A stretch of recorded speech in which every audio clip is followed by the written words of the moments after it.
Welcome top news today. In all the attention paid to the 75th anniversary of Dunkirk, there was scarcely a whisper about Winston Churchill's arrival in number 10 a fortnight earlier, something we now take for granted but which was not assured at the time. In fact, rather the opposite. Until 3 days before this seismic moment in our nation's and the world's history shortly after 6:30 p.m. on the 10th of May 1940, there was no realistic expectation that Churchill would step into Neville Chamberlain's shoes, and several compelling reasons why he should not. How Churchill landed in Downing Street at the last moment, with much greater odds against him than is commonly supposed, is every bit as interesting as the familiar drama of what followed. If Churchill is back in the wind these days with films such as Dunkirk and Darkest Hour, then it may be because our zeitgeist has been quick to sniff parallels with May 1940. A beleaguered Tory Prime Minister confronted by a hostile Europe, Tory rebels plotting with opposition parties, a giddyingly ambitious cabinet minister stalking the corridors, waiting to seize his chance, as in the Norway debate. If 7 and the 8th of May, which provided the stage for Chamberlain's downfall, the ingredients seem once again in place for what historian Andrew Roberts has called a case of parliamentary spontaneous combustion. The Norway debate is an improbable example of the darkest spot being under the lamp. A very interesting transfer of power occurred within a short time, but how this came about remains unresolved, despite the vast amount of literature on it. There is a popular narrative about the way in which events unfolded, in large measure established by Churchill in The Gathering Storm 1948, which is unsatisfactory and which, when tested, is clearly found wanting. Hold the picture to the light and another outline emerges. In this competing tableau, none of the principal characters behaves, on closer examination, as history has taught us. As well, their actions throw up lessons for the protagonists of 2018, starting, to borrow a phrase, with the Norway option. What became known as the Norway debate, and was to be so significant to the fortunes of the British government and the Second World War, began with a routine adjournment motion before the 10-day wits in recess. On one of the hottest afternoons of the uncharacteristically warm spring of 1940, Chamberlain appeared in the Commons to defend the conduct of Britain's armed forces in Norway and to answer some far-reaching questions about a calamitous military campaign that, until now, had been obscured by rumours, secrecy and hopelessly optimistic press reports. In these, Churchill, First Lord of the Admiralty, had, with a level of insouciance commonly exhibited by Boris Johnson, created the impression that the campaign was going to be, just like Brexit, a gallant picnic. It was anything but. After an ominous respite lasting 7 months, following Germany's annexation of Poland, the British Army in its first land battle of the war had engaged the Nazi enemy, and been routed. The Navy had to evacuate 11,300 troops from central Norway, with the eventual loss of 4,396 men. In the fearful words of MP Vernon Bartlett, the German invasion of Britain seemed at this point almost inevitable, with foreign troops predicted to land in large numbers on British soil for the first time since 1966. Nigel Farage would have been in his element. The House was packed. A Conservative backbencher conveyed the mood. We are meeting today at a time of danger, the gravest danger that our nation has ever faced, danger not only to our material prosperity but to the spiritual things which we value even more highly. The former Prime Minister, David Lloyd George, judged the debate that followed as the most momentous in the history of Parliament, and he would make a devastating contribution on the second afternoon. A future Prime Minister, Harold Macmillan, also present, believed that the 2-day debate altered the history of Britain and the Empire, and perhaps of the world. It is important to emphasize that there was no expectation of a vote. Neville Chamberlain, the Conservative leader, enjoyed a huge majority of 213 for his national government, and the opposition Labour Party under Clement Attlee was reluctant to divide the House at this precarious moment. Attlee felt that it might even reunite the Conservatives, giving Chamberlain a renewed mandate not unlike that which Jeremy Corbyn received in September 2016. As now, there was widespread despondency at the record of the government, encapsulated in the decision of National Liberal MP Clement Davis to cross the floor to the opposition benches.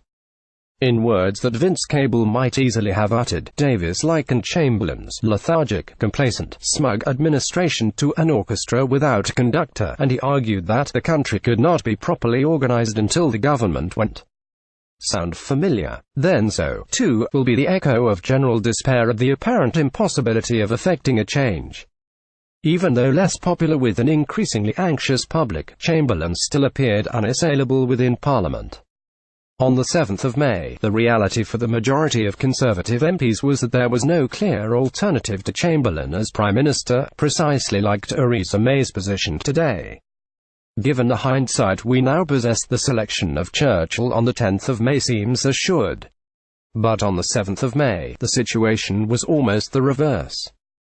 The weight of the Churchill legend has suppressed knowledge of other possibilities that were available and seemed more probable at the time. Were the Prime Minister to resign, the Foreign Secretary, Lord Halifax, universally respected, was the outstanding favourite of both the establishment and of Labour to succeed. In the opinion of Labour frontbencher Hugh Dalton, there was no other choice but Halifax.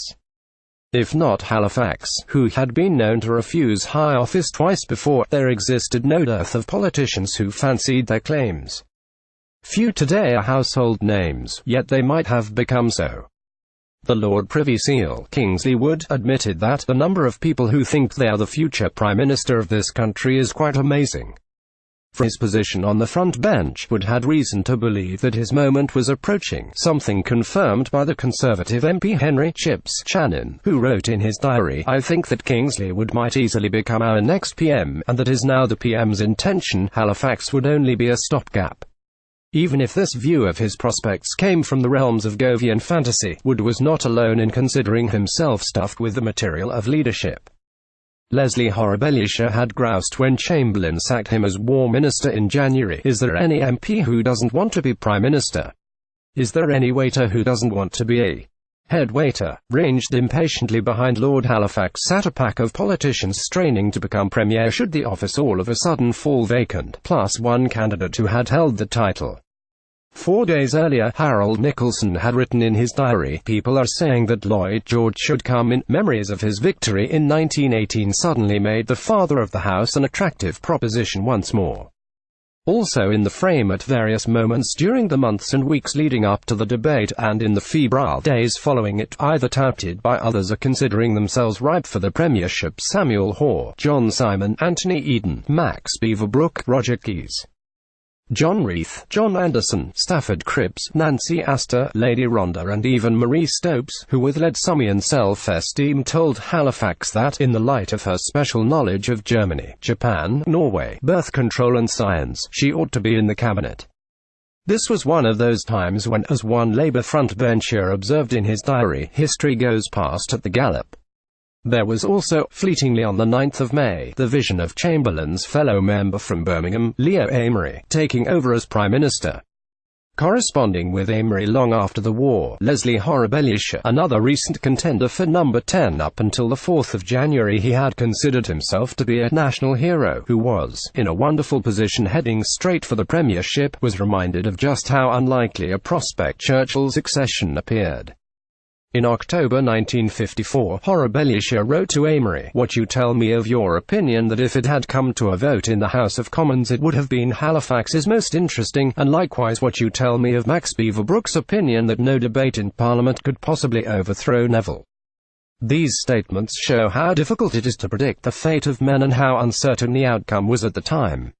Horabellisha was making the point that observers do not share the same perspective as participants. In May 1940, in the extremely unlikely event that Chamberlain were to step aside, Churchill was merely one among several contenders, on both sides of the House, who had spent their political careers jostling for such an opening.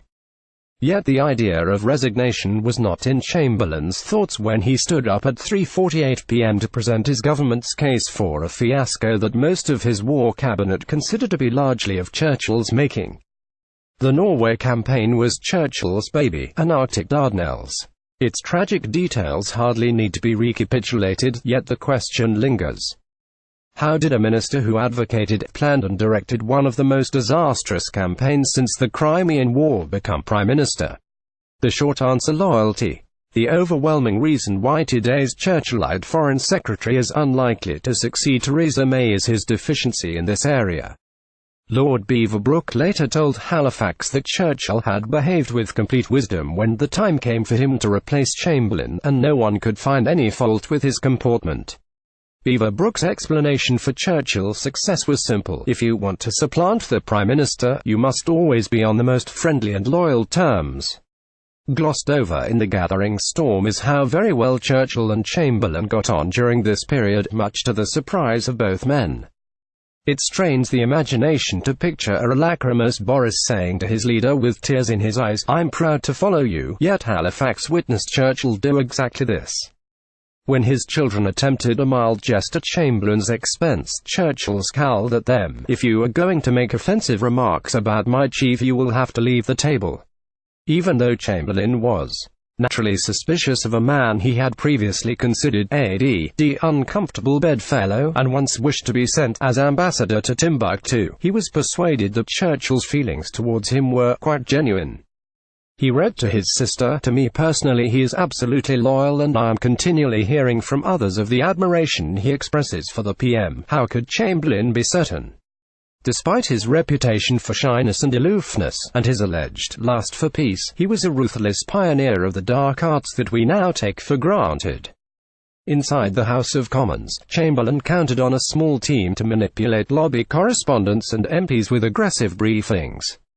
He also relied on the shadowy head of the Conservative Research Department, a former MI5 officer called Sir Joseph Ball, to maintain a tighter surveillance of the Conservative Party and the Commons than is commonly realized. Ball snooped on Chamberlain's enemies and smeared them in his weekly magazine, Truth, deploying it to demolish the reputation of anyone who impeded Chamberlain's path, such as Horribelisha, or the ambitious Air Minister, Samuel Hoare, who had let it be known that he was still planning to succeed Neville when the time came. Ball's besmirching hand was probably behind the story of how Hoare, a passionate skater, would invite colleagues in the cabinet to watch him on the ice in black tights. Ball used former intelligence colleagues to listen to telephone conversations and read letters.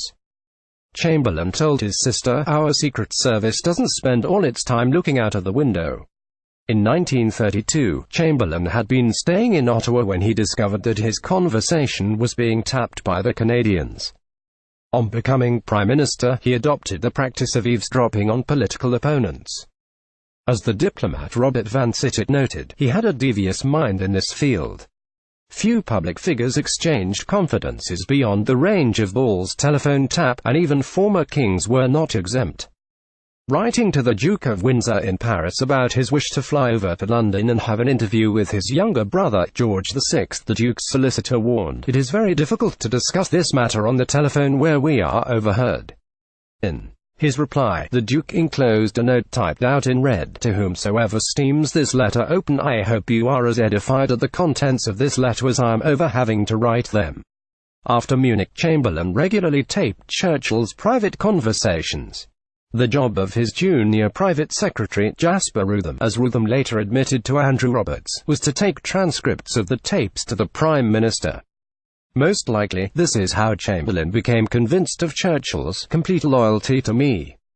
The startling division result on the 8th of May, which slashed Chamberlain's majority to 81, paved the way for Churchill's elevation. Churchill merely had to let events unfold, and be seen to do nothing to promote his political advancement. Indeed, he rounded angrily on supporters such as Brendan Bracken, who plotted without Churchill's knowledge on his behalf. According to Churchill's own extremely questionable account, written 8 years later, the voluble cigar smoker, who was never at a loss for words, did not even open his mouth when Chamberlain asked him if he saw any problem with a peer, i.e. the Foreign Secretary, becoming Prime Minister. If ever there was a shoo-in for Prime Minister, then it was Edward Wood, 1st Earl of Halifax, on Thursday the 9th of May 1940. It is most unusual for a potential minister to pass up a promotion. Chamberlain turned down the Treasury in 1924 in order to pursue his cousin Norman's social policies, which alone allowed Churchill to survive and come in as Chancellor of the Exchequer.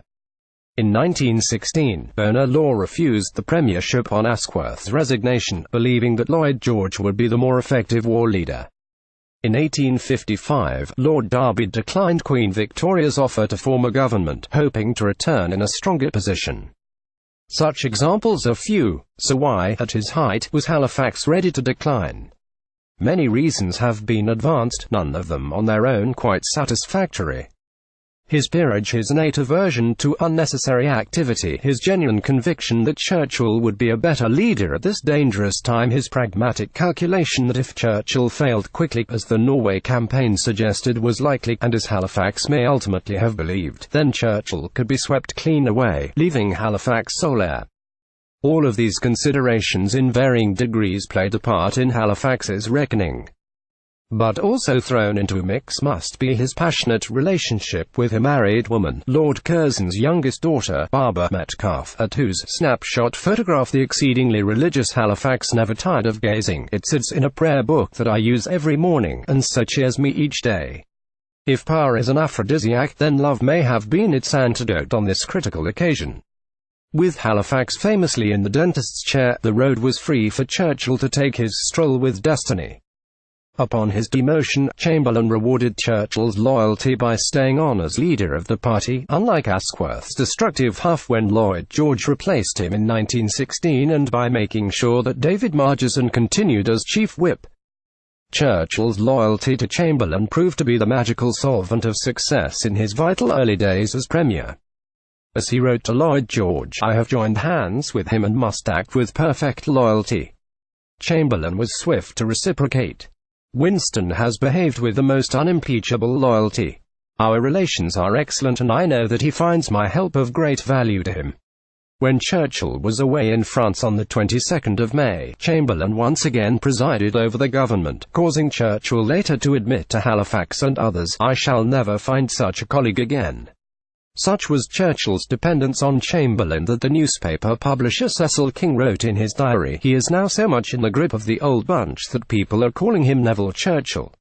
Against rising criticism, Chamberlain wryly reflected that it was he and Lord Swinton who had pushed ahead with the production of the Hurricanes and Spitfires that were winning the Battle of Britain. They had done so against the advice of Churchill, who 6 months before Munich had written to Chamberlain criticizing these self-same fighter planes.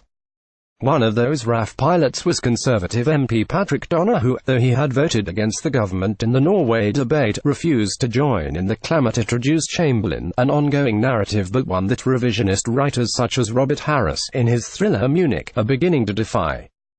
Donner instead directed his most burning criticism towards those who, having held an erroneous view of Neville Chamberlain for many years, do not possess the resilience of mind to change that view in the light of facts previously unknown to them. He concluded, must not the final verdict be, that Neville Chamberlain and Winston Churchill between them saved this country? Neither statesman would have achieved our salvation without the other. Without the ballast of loyalty, Churchill's chances of the premiership would have sunk more rapidly than the destroyer HMS Afridi when evacuating the last British troops from Namsos, Norway, on the 2nd of May. His political ambitions would have been scuppered like Michael Heseltine's after he torpedoed Margaret Thatcher. Even so, it was only by a whisker's breadth that Churchill, not Halifax, became leader on the 10th of May 1940. Speaking at historian Martin Gilbert's memorial service in 2015, a former Prime Minister Gordon Brown recalled asking Gilbert to sum up what he had learned after writing his 38 volumes on Churchill. "I learned," Gilbert said, "what a close thing it was. History is made up of such hinge moments. Who can say what the world would look like had 537 more Americans voted for Al Gore in 2000 and not for George W. Bush? Or if Hitler had lingered a little in Munich's Berger Braukeller on the 8th of November 1939? Had he remained 12 minutes and 1 second longer, he surely would have been killed," reported the American journalist William Scherer. In April 1940, had Churchill's Army and Navy commanders carried out his orders in Norway, believed the head of the Namsos Historical Society, Gunnar Hogem, it would have been a catastrophe. Maybe would all be wearing brown shirts still today. Equally, had Boris Johnson not at the last second clambered out of HMS Cameron onto the Brexit tug, maybe would still be unequivocally in Europe. Had he stayed loyally on board, maybe today he'd be, like his predecessor Lord Halifax, a dead cert as Premier, which Johnson's ambitions, as revealed in his book-length job application, The Churchill Factor, suggest to his only fidelity. As it is, we're left with a stubborn, colourless, weak Prime Minister, an ex-Remainer who has inherited Chamberlain's instincts for appeasement, not of fascist tendencies on the continent, but of an unpalatable right-wing rump within her own party who seem hysterically determined to steer the nation onto any rocks so long as the rocks are British. In April 1940, the Liberal peer Lord Davies, who in 1916 had helped to bring about a revolt amongst the backbenchers, circulated a memo to rebellious-minded MPs. In vain we look for a glimmer of light. It is a perfect blackout. Davies went on, in the similar crisis of 1916, it was the House of Commons and not the government of the day which saved the country, and laid the foundations of leadership by insisting upon bold, constructive and efficient leadership. Just 1 month later, Parliament rediscovered its courage. Out of the blue, a routine adjournment motion for the Whitsun holiday, which the government had expected comfortably to win, was hijacked using a procedural vote to expose the fragility of an administration incapable of defending Britain's interests. What A.J.P. Taylor called the splendid upheaval of the Chamberlain government showed that once the House of Commons is given the freedom to debate an issue, anything can happen. Nicholas Shakespeare is the author of 6 Minutes in May: How Churchill Unexpectedly Became Prime Minister. Harville Secker.